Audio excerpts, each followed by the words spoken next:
As Americans, we pride ourselves on our military force. It is known throughout the world that we have the greatest and most advanced military of all. We lead the world in military technology advances. As a country, when we see that a service member has fallen, the whole country mourns for their loss. Our heroes are celebrated here more so than any other country in the world, and that is what really makes us great. One of the main reasons I joined the military myself was a sense of pride and duty for our country. And I know that I am not alone in this feeling. Military service continues to be one of the most fulfilling parts of my life. And when I put my uniform on in the morning, I feel nothing but pride.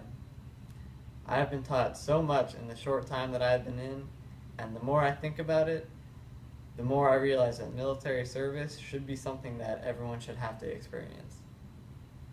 And because of that, it is my personal belief that all high school graduates that are physically able should have to serve at least one enlistment in the military. So today we will be discussing 3 main points related to this idea.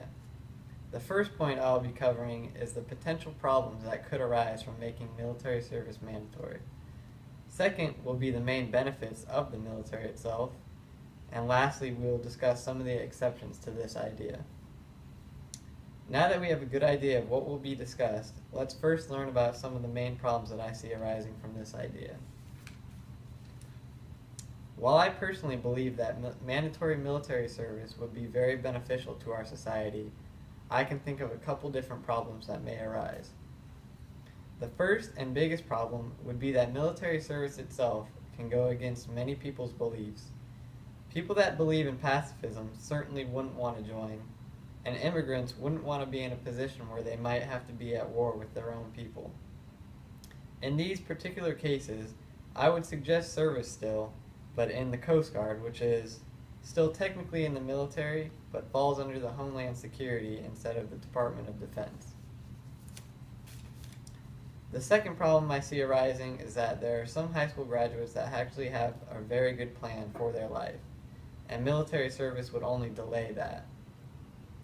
For this problem, the solution will be addressed later in this speech. And the last problem that I see is those that join the military but don't actually want to be there will actually end up being more of a problem than a benefit. However, the military is very good at dealing with bad attitudes, and their problem will certainly not last very long. Now that we have a pretty good idea of what some of the potential problems are, let's now talk about the main benefits of being in the military. Most people have the perception that being in the military means you're being shot at and constantly put in life-threatening situations. But not only is this not true, but the military provides a staggering amount of benefits. According to FinancialSamurai.com, free college is one of the main benefits, with most services offering some form of tuition assistance. So you are able to work and potentially complete your degree at the same time.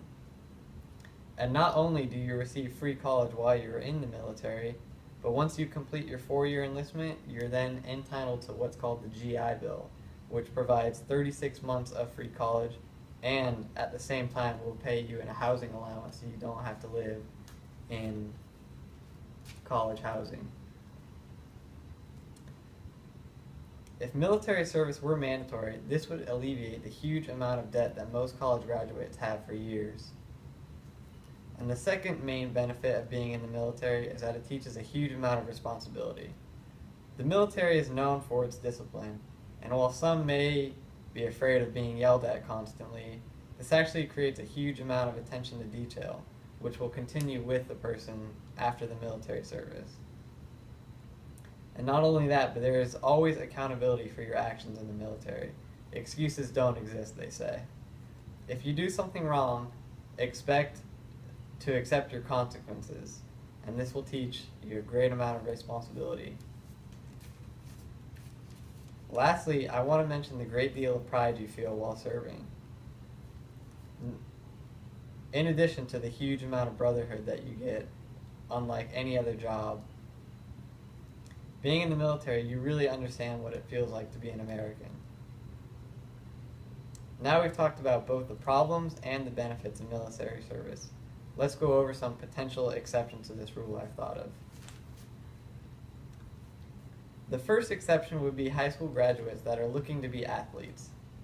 Those that work hard and earn a scholarship for the sport they want to play, or they're drafted straight out of high school, would not have to serve their country if they did not want to. The second exception would be for those that we discussed earlier. The high school graduates that know exactly what they are doing with their life and already have a plan. While they're in high school, they would be able to submit proof that they did not require military service.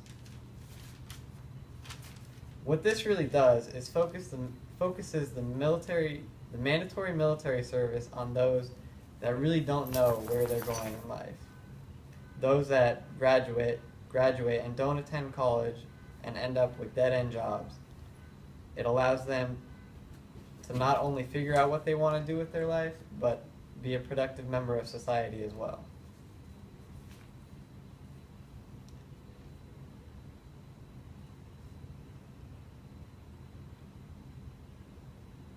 So now that we have gone over 3 different ideas related to the topic of military service for high school graduates, the first being some of the potential problems, second being the benefits, and lastly the exceptions to the rule. Now that you've heard what I've had to say, I hope you feel a little differently about mandatory military service. One of the main problems in America is that a lot of children grow up very sheltered and very spoiled, so that when they graduate, they get lost in all the freedom and lack of responsibility that they have. Not all are like this though, but for those that are, mandatory military service would be a huge benefit, not only for the individuals themselves that are serving, but also for the country that they are serving.